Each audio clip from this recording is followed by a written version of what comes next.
belajar hari ini. Oke. Baiklah, sebelum memulai pembelajaran kita ice breaking terlebih dahulu. Bisa tepuk semangat? Bisa.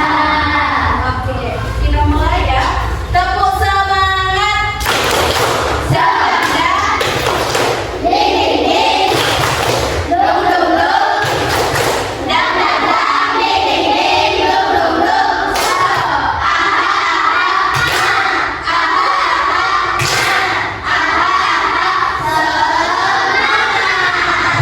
Oke, terima kasih.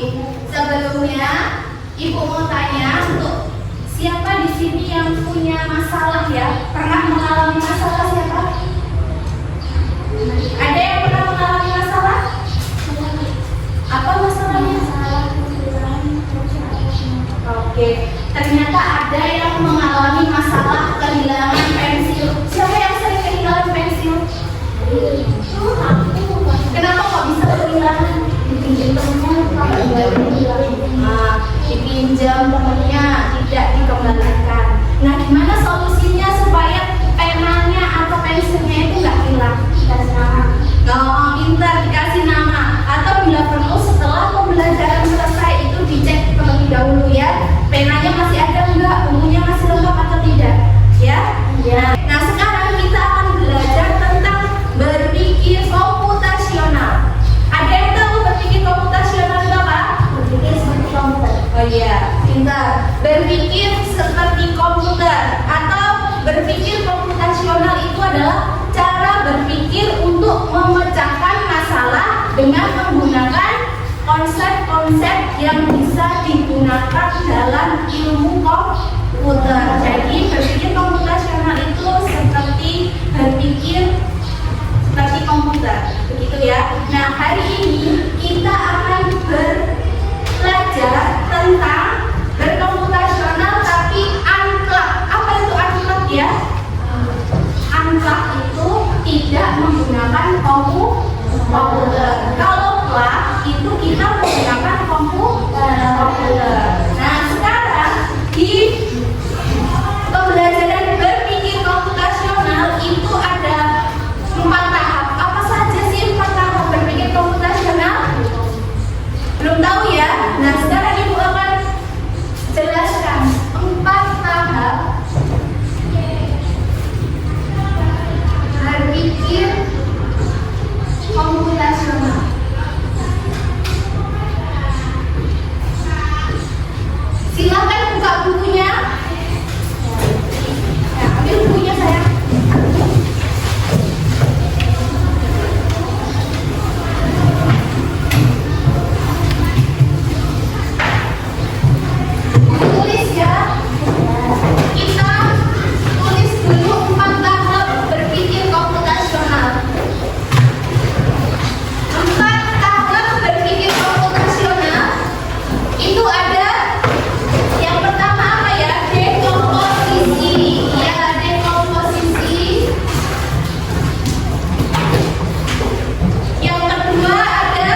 ya? Dekomposisi itu masalah yang besar dibagi menjadi masalah yang kecil atau bagian-bagian yang kecil.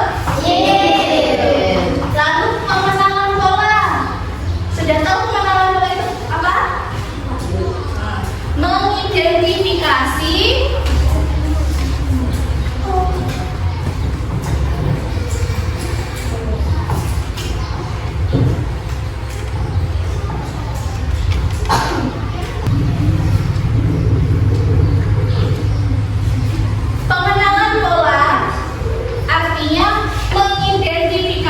pola atau kesamaan dalam masalah untuk menemukan solusi. Oke, nanti Ibu kasih contohnya. Sekarang pengertian terlebih dahulu.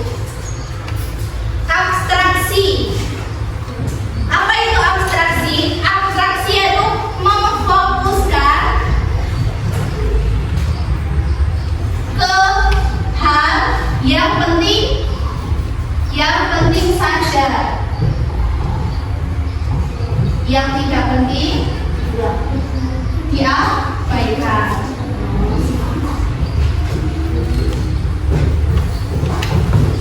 Lalu algoritma. Apa itu algoritma? Algoritma merancang langkah-langkah secara beruntun. Coba perhatikan ke depan. Dekomposisi. Artinya apa dekomposisi? Masalah yang besar dibagi menjadi masalah yang kecil. Oke, yang pengenalan pola. Mengidentifikasi pola atau kesamaan dalam masalah untuk menemukan solusi. Ya, abstraksi. Memfokuskan hal yang penting yang tidak diabaikan. Oke, yang tidak penting diabaikan. Lalu algoritma. Apa itu algoritma? Merancang secara beruntun. Oke, secara beruntun. Sekarang Ibu kasih contoh dekomposisi. Dekomposisi itu masalah yang besar dibagi menjadi masalah yang kecil atau bagian-bagian yang kecil. Contohnya seperti misalnya hari ini siapa yang piket ya? Mbak Sakila. Mbak Sakila piket sendirian. Kelasnya dipiketin sendiri, nyapu sendiri, ngepel sendiri, ngelap meja sendiri, lalu membuang sampah sendiri. Nah, itu apakah sulit kalau dikerjakan sendirian? Kalau lebih capek ya. Maka dari itu adanya dekomposisi, kita akan dibagi menjadi bagian-bagian kecil. Nah, kita bagi ya. Misalnya ini kelompok 1, dia tugasnya apa? Menyapu lantai. Lalu kelompok 2, dia tugasnya membuang sampah. Kelompok 3 mengepel lantai. Lalu kelompok 4 apa? Mengelap meja. Terus kelompok 5 mengelap jendela. Kaca atau jendela. Nah, itu akan lebih mudah atau tidak? Lebih mudah, lebih ringan. Nah, oke, jadi paham ya? Dekomposisi itu adalah masalah yang besar dibagi menjadi bagian-bagian kecil. Oke. Lalu sekarang pengenalan pola. Pengenalan pola, mengidentifikasi pola atau kesamaan dalam masalah untuk menemukan solusi. Contohnya ya, pola itu seperti misalnya, aku kasih contoh di sini ya. Pola ada pola segitiga, Ibu tulis segitiga. Lalu ada pola lingkaran. Kemudian ada pola segi 4. Nah, ini masih polanya. Lalu selanjutnya harus sesuai dengan yang ditentukan. Ada segitiga, lalu lingkaran, kemudian segi 4. Seterusnya harus sama. Misalnya Ibu tulis segitiganya warna biru. kemudian lingkarannya warna hitam. Itu termasuk pola apa bukan? Salah ya, karena di sini yang warna biru yaitu lingkaran, bukan yang segitiga. Jadi harus sama.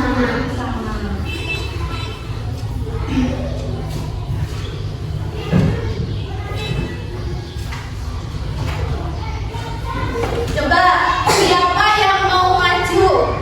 Ibu kasih contoh, misalnya di sini bintang. Lalu ada apa ya? Cinta. Kemudian ada jajar penja.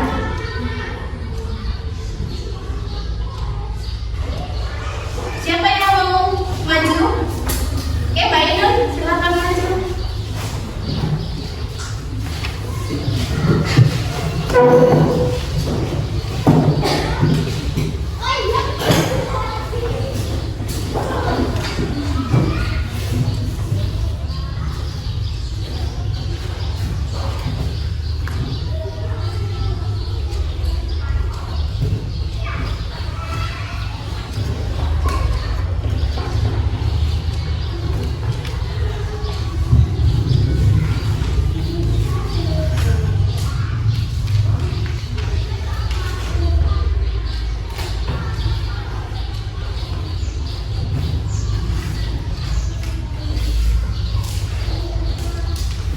Kira-kira benar apa tidak ya jawabannya Mbak Ainun?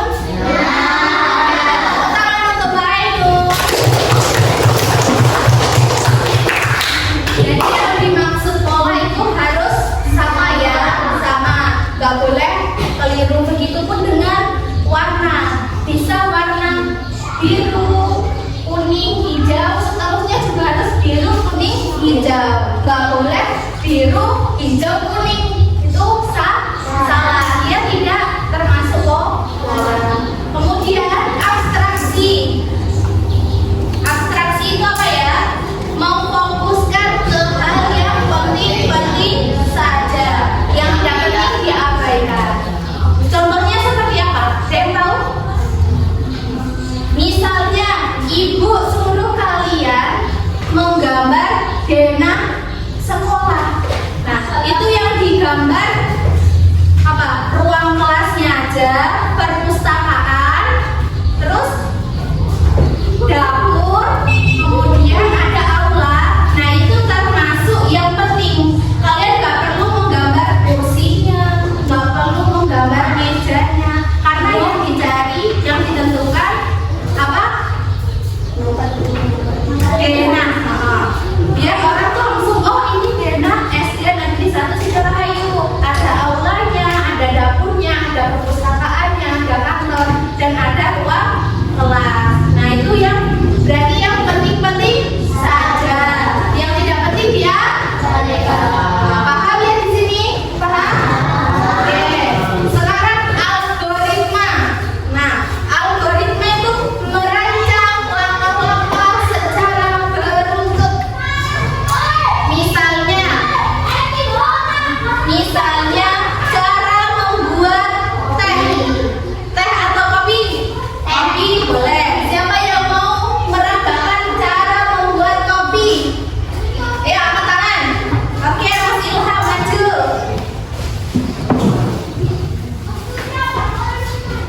Bacakan aja di sini. Cara membuat kopi. Cara membuat kopi. Langkah-langkah membuat kopi. Pertama, rebus air. Kedua, siapkan gelas dan bubuk kopi. Yang ketiga, bubuk kopi dimasukkan ke dalam gelas. Lalu tuangkan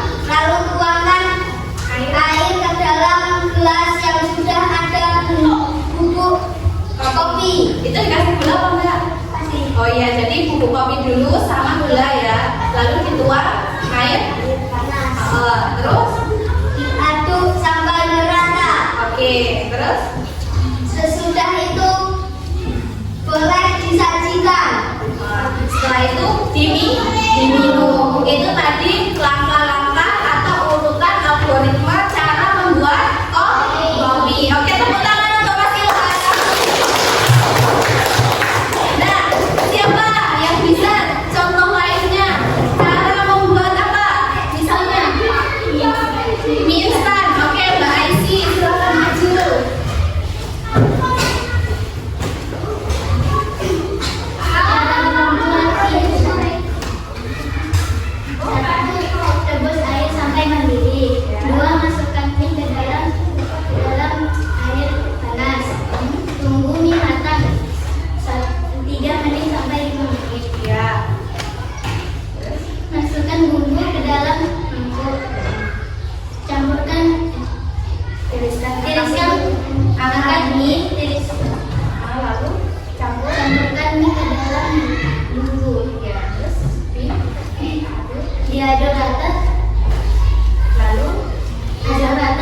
Jadi ya, algoritma itu merancang langkah-langkah secara beruntun yang sudah dijelaskan oleh Mas Ilham dan Mbak Aisyah. Oke, bagus, terima kasih ya. Nah, lalu apa sih manfaat berpikir komputasional? Apa manfaatnya? Bu Agus ya.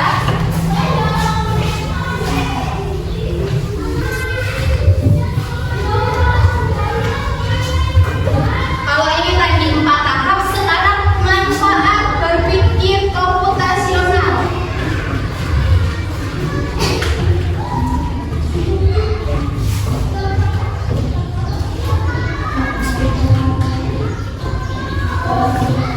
Apa manfaatnya yang pertama?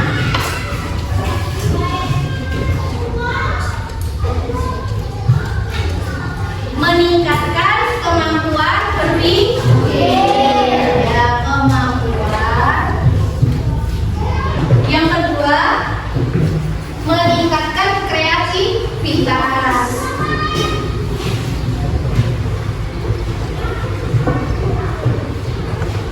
Silakan ditulis pola.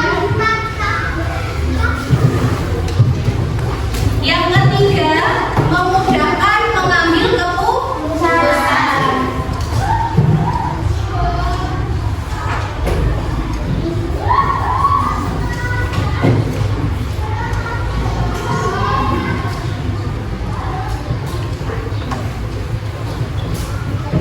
Kemudian yang keempat, meningkatkan produktivitas dan kerja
decomposition, memecah masalah. Ia menyadari bahwa ia bisa terlambat ke sekolah dan sering mencari transportasi yang cepat. Pengenalan pola. Ia mungkin dari pengalaman sebelumnya bahwa rute C adalah rute tercepat atau paling aman. Abstraksi. Pria fokus pada informasi penting. Waktu saat ini 06.28. Pilihan rute dan rute sedia tercek online. Algoritma. Urutan langkah. Pria menunggu ojek selama 5 menit, lalu segera naik dan berangkat ke sekolah. Langkah-langkahnya jelas dan dokumentan. Mengecek waktu, memilih rute tercepat, menunggu ojek, segera berangkat, tiba tepat waktu. Ini hasil dari presentasi kelompok 3. Oke, tepuk tangan untuk kelompok 3.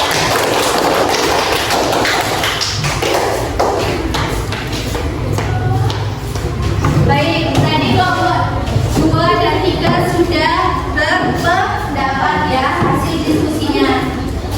Nah, sekarang Ibu akan membagikan LKPD individu. Jadi ini nanti dikerjakan secara individu ya. Ibu bagikan.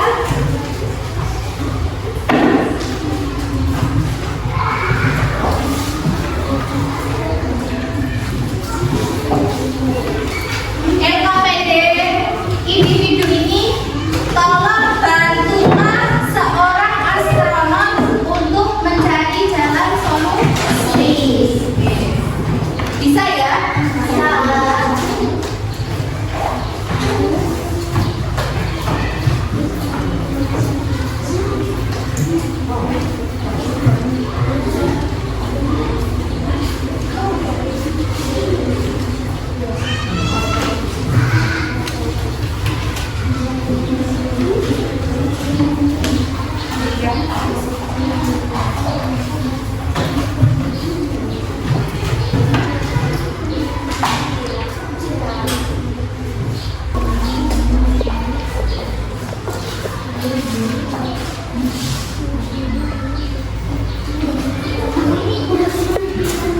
Iya.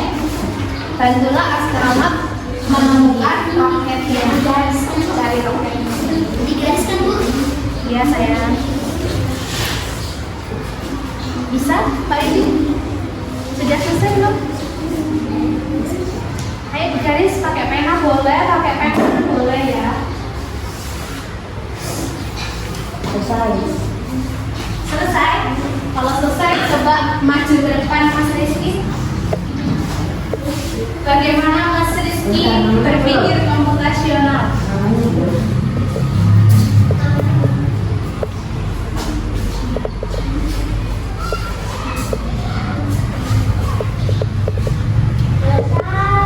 Selesai.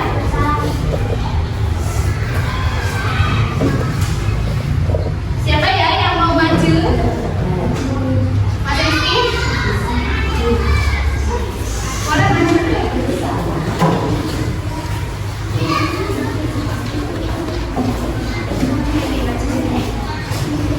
Mas Rizky, coba perhatikan ke depan. Mas Rizky sudah selesai.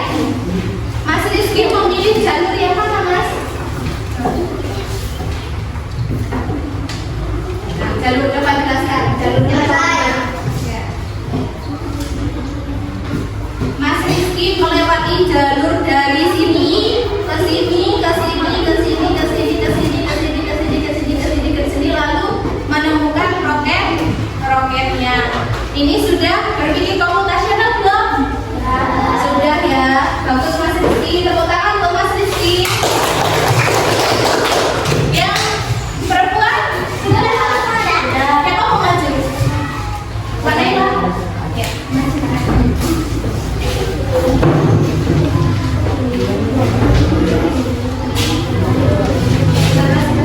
Mana yang pilih jalur yang mana?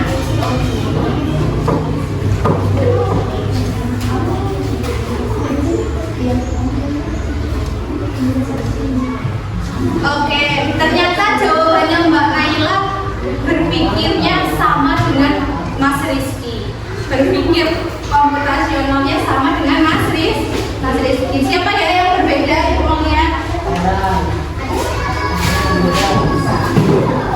Oh iya, Ilham. Mas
logis.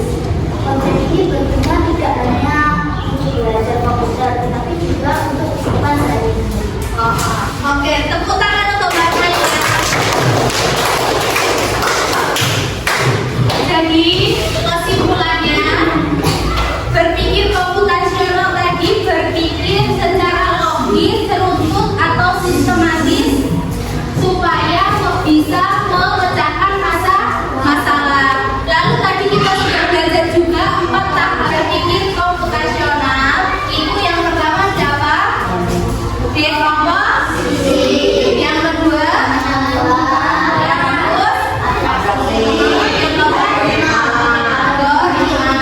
siapa kalian sudah hafal ya itu ya. Lalu manfaatnya apa? Supaya membuat pikiran secara logis, meningkatkan pikiran kita secara logis. Yang kedua apa? Meningkatkan kreativitas, lalu meningkatkan kemampuan berpikir, bekerja sama, dan yang terakhir meningkatkan rasa kepercayaan diri. Oke lah, itu tadi pembelajaran berpikir komputasional. Nah, hari ini kita belajarnya kan berpikir komputasional unplug, tidak menggunakan komputer. Jadi untuk minggu depan kita akan belajar apa? Berpikir komputasional menggunakan plug, langsung menggunakan komputer. Seru nggak? Akan menantikan pembelajaran berpikir komputasional dengan plug. Siapa? Semuanya suka langsung menggunakan komputer. Oke. Baiklah anak-anakku, hari ini pembelajarannya sudah selesai. Mari kita tutup dengan berdoa. Sebelumnya silahkan bukunya dimasukkan ke dalam plastik.